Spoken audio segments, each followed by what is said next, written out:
I think the 5e DM shortage is awesome, and here's why.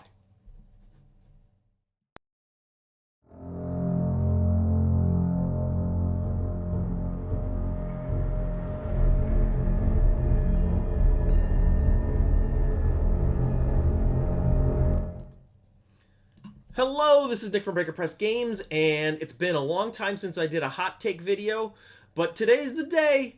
I've got a hot take. So, there's this article that's been going around, and I found it very interesting, but for different reasons than a lot of other people. So, it's not just you. New York City has a serious Dungeon Master shortage, and I'm going to be honest, I haven't read the article yet. I've only watched the videos about the article, and everybody seems to focus on 5e and Wizards of the Coast, and what is the impact there, or why are there more dungeon masters for OSR games versus the number of dungeon masters for 5e.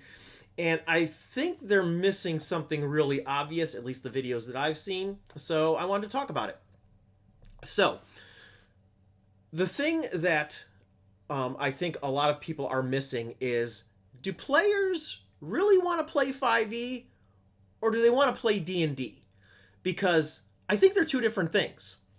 So in the depictions in the media, for example, Stranger Things, you see a bunch of kids sitting around the table, they're eating snacks, they're laughing and carrying on and killing monsters while rolling dice. That is D&D. They're playing, actually, in Stranger Things, because it's from the depicting the 80s, they're playing AD&D. And that's what people are watching and getting excited about. They're getting excited about the experience of D&D, not 5e, of D&D. And so, with that in mind, if you think about it, there are 7 versions of official D&D, if you were to count 5e back to first edition plus D&D and then white box D&D. It could be more depending on how you want to count them. But there are dozens of retro clones and variant takes on D&D. There's all sorts of third-party products that change and switch and move things around. And so what is D&D is actually very broad. And this is a huge opportunity, because one of the things that I see in a lot of forums and different places where people talk about their favorite type of D&D is that I can't get anybody to play because it's not 5e. Well, I'm going to tell you something. This is your opportunity. And I'm going to give an anecdote to explain this. So I work in grocery retail. I work in a neighborhood co-op.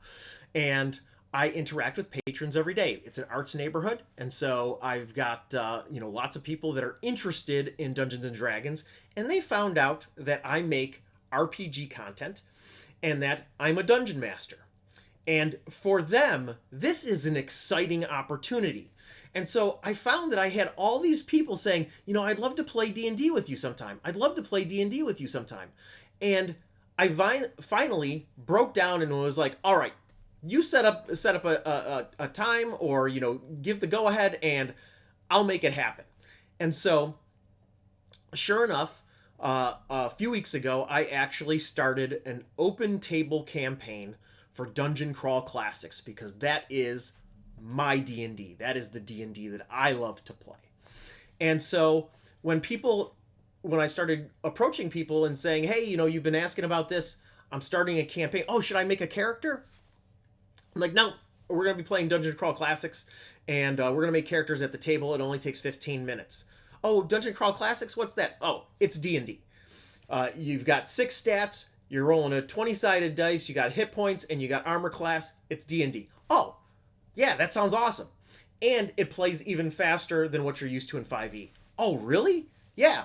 So that right there, that was enough of a hook, because people are clamoring for the opportunity to play D&D. So we need to look at this not as, this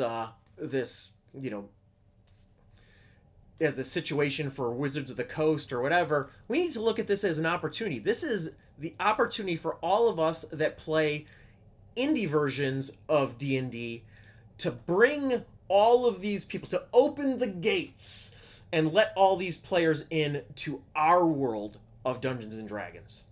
And so that's my hot take. I hope you guys all have a good week, and I will talk to you all soon.